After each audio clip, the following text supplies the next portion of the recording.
Hello मेरे प्यारे बच्चों, कैसे हैं आप। आज हम कक्षा 6 विषय संस्कृत पाठ 6 षष्ठ पाठ है जिसका नाम है समुद्र तट है, समुद्र का किनारा। इस पाठ का अध्ययन करेंगे। तो इस पाठ में आप जैसे कि समुद्र तट का चित्र दिखाया गया है, तो इसमें कुछ बच्चे गेंद से खेल रहे हैं, कुछ बालू मिट्टी का घर बना रहे हैं और वहाँ दूर समुद्र में नौकाएं पानी के ऊपर तैर रही हैं। तो ये सब हम इस चित्र में देख रहे हैं और यही सब इस पाठ में बताया गया है। तो आइए अध्ययन करते हैं।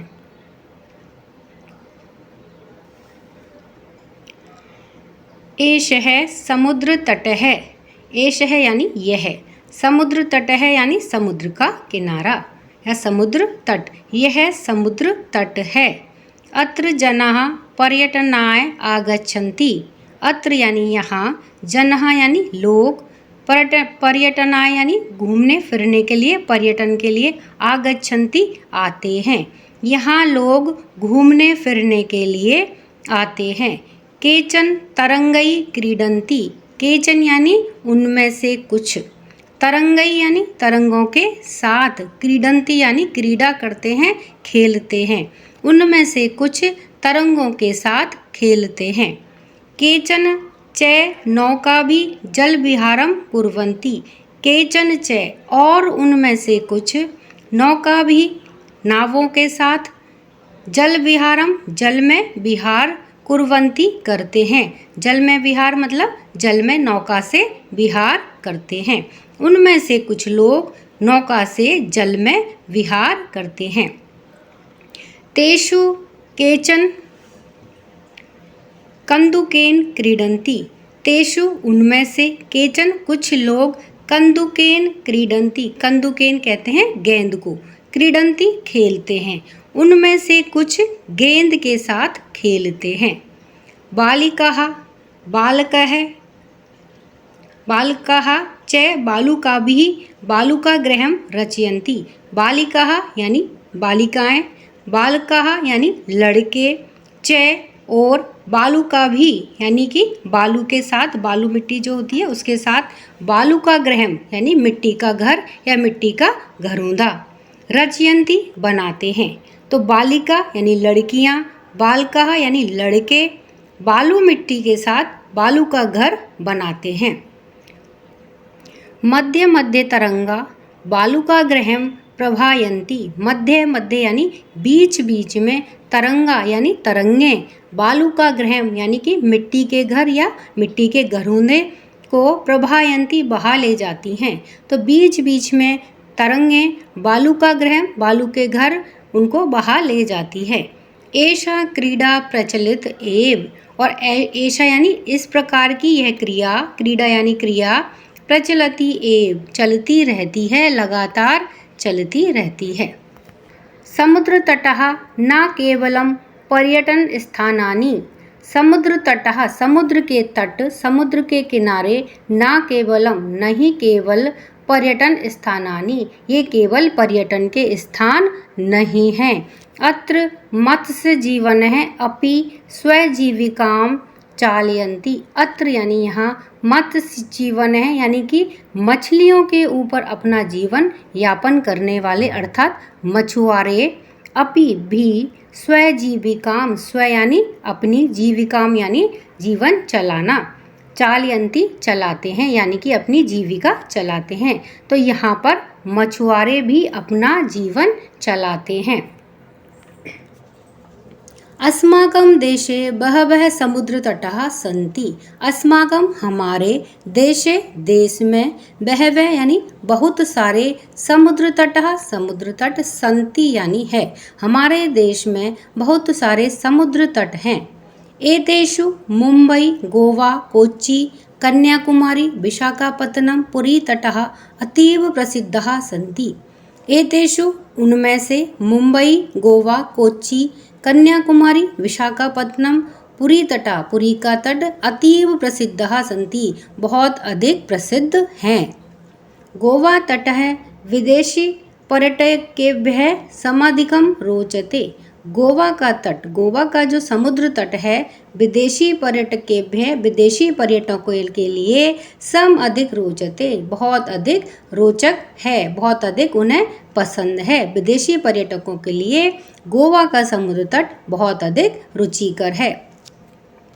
विशाखापत्तनम तट है वैदेशिक व्यापाराय प्रसिद्ध है, और विशाखापत्तनम का जो तट है समुद्र तट वह विदेशी व्यापार के लिए बहुत प्रसिद्ध है।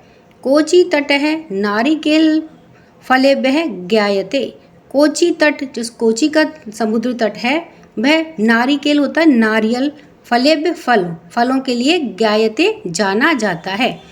कोची का समुद्र तट नारियल के फलों के लिए जाना जाता है। मुंबई नगरस्य जुहू तटे सर्वे जनाः स्वैरं विहरन्ति, मुंबई नगर का जुहू तट सर्वे जनाः सभी लोगों के लिए स्वैरं यानी अपनी इच्छा से बिना किसी रोक टोक के विहरन्ति घूमते हैं, घूमने के लिए अलाउ है, उनको परमिशन है कि वह अपनी मर्जी से मुंबई नगर का जो जुहू तट है उस पे वो आराम से घूम सकते हैं सभी जन। चेन्नई नगरस्य मेरीना तटः देशस्य सागरतटेषु दीर्घतमः, चेन्नई नगर का मेरीना तट देशस्य देश में सागर तटों में दीर्घतम है, सबसे बड़ा है। तो चेन्नई नगर का मेरीना तट देश में जो समुद्र तट हैं उनमें सबसे बड़ा है, सबसे दीर्घतम है। भारतस्य तिसृषु दिशासु समुद्र तटः सन्ति, भारत में त्रिशिशु तीनों दिशाओं में समुद्र तट संति है, यानी कि भारत अपनी तीनों दिशाओं में समुद्र तट से घिरा हुआ है। अस्माद् एव कारणात् भारत देश है प्रायद्वीप है इति कथ्यते, अस्माद् एव, और इसी कारण से, इसी वजह से भारत देश को प्रायद्वीप है इति कथ्यते, प्रायद्वीप भी कहा जाता है, प्रायद्वीप भी कहते हैं। तो प्रायद्वीप क्या होता है? जो तीन दिशाओं से अपने चारों ओर पानी से घिरा होता है, और द्वीप क्या होता है? जो चारों ओर पानी से घिरा हुआ हो, और चूंकि भारत तीन तरफ से पानी से घिरा हुआ है इसलिए इसको प्रायद्वीप कहते हैं। पूर्व दिशायां बंगोपसागर है, दक्षिण दिशायां हिंद महासागर है। पूर्व दिशायां बंगोपसागर है, पूर्व दिशा में बंगोपसागर यानी बंगाल की खाड़ी है। दक्षिण दिशायां हिंद महासागर है, दक्षिण दिशायां मतलब दक्षिण दिशा में हिंद महासागर है। पश्चिम दिशायां च अरब सागर है अस्ति, और पश्चिम दिशा में अरब सागर है अस्ति, अरब सागर है। एतेषां त्रयाणाम् अपि सागराणां संगमः कन्याकुमारी तटे भवति। एतेषां, और इस प्रकार इन त्रयाणाम यानी इन तीनों का अपि भी सागराणां संगम कन्याकुमारी तटे भवति, इन तीनों का संगम कन्याकुमारी के तट पर होता है, इन तीनों का संगम कन्याकुमारी के तट पर होता है। अत्र पूर्णिमायां चंद्रोदय सूर्यास्तं च युगपदेव दृष्टुम शक्यते। अत्र यानी यहाँ, पूर्णिमायाम यानी पूर्णिमा को, चंद्रोदय चंद्र का उदय होना, चंद्रोदय है, सूर्यास्तम च सूर्य का अस्त होना, सूर्यास्तम च, और सूर्यास्त को, युगपदेव युगपद प्लस देव दोनों को एक साथ में देखा, यानी कि दोनों एक साथ देखे जा सकते हैं, दृष्टुम शक्यते देखे जा सकते हैं। तो यहाँ पर पूर्णिमा को चंद्रोदय और सूर्यास्त दोनों एक साथ देखे जा सकते हैं।